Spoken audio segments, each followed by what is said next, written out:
about our experiment topic, which is very important for VSC examinations for physics practical. Our topic is to determine the acceleration due to gravity by a Catter's pendulum. तो सबसे पहले हम इसमें theory लिखेंगे, उसके बाद M of the experiment, एपेटर्स और भी चीज़। तो सबसे पहले हम थ्योरी डिस्कस करेंगे। Catter's pendulum is a compound pendulum of a special design. For such a pendulum, if it is possible to get two parallel axes of suspension on either side of the center of gravity about which is the period of oscillations of the pendulum are the same. इसमें हम time denote करेंगे और भी हम इसमें denote करेंगे। According to Wessels, an accurate determination of Z doesn't require the tedious process of making the two periods exactly the same. It is sufficient if the two periods are made nearly same या equal. जो time period होता है वो 2 पाई √L/G के equals होता है. Now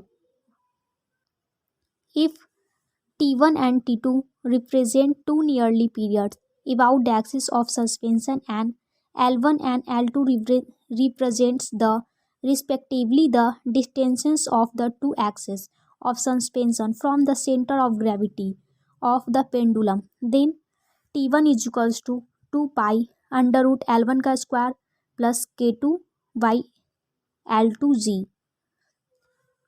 T2 को भी हम उसी प्रकार डिनोट करेंगे जहाँ K है radius of gyration of the pendulum about its axis passing through CG. और इक्वेशन 2 के थ्रू हम पाएंगे half T1 square plus T2 बटा L1 plus L2 plus T1 का स्क्वायर माइनस T2 का स्क्वायर वटा L1 minus L2. Equation third जो है वर्किंग फॉर्मूला है एक्सपेरिमेंट का और हमें ये दिखाता है L1 और L2 का मेजर लेंथ और T1 T2 का पीरियड, जिसके थ्रू हम ग्रेविटी फाइंड करेंगे. हमें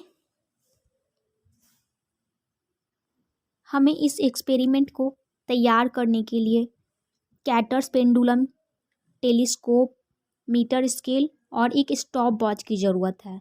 अब हम एक्सपेरिमेंटल रिजल्ट इस फॉर्मूले के द्वारा प्राप्त करेंगे. टेबल 1 जहाँ नंबर ऑफ ऑब्जर्वेशन दिखाया गया है, नंबर ऑफ ऑसिलेशन है, टाइम पीरियड है और टाइम पीरियड दिखाया गया है.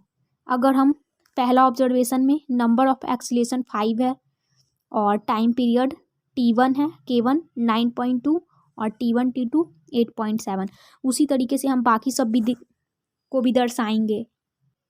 टेबल 2 को भी हम उसी तरीके से तैयार करेंगे.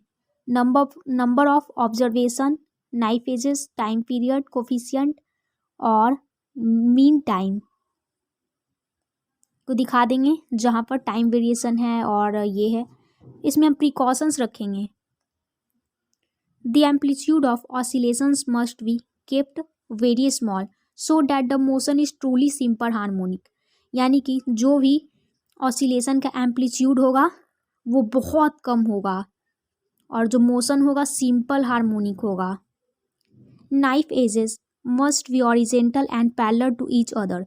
जो नाइफ एजेस रहेगा वो ऑरिजेंटल रहेगा और पैरेलल रहेगा एक दूसरे के.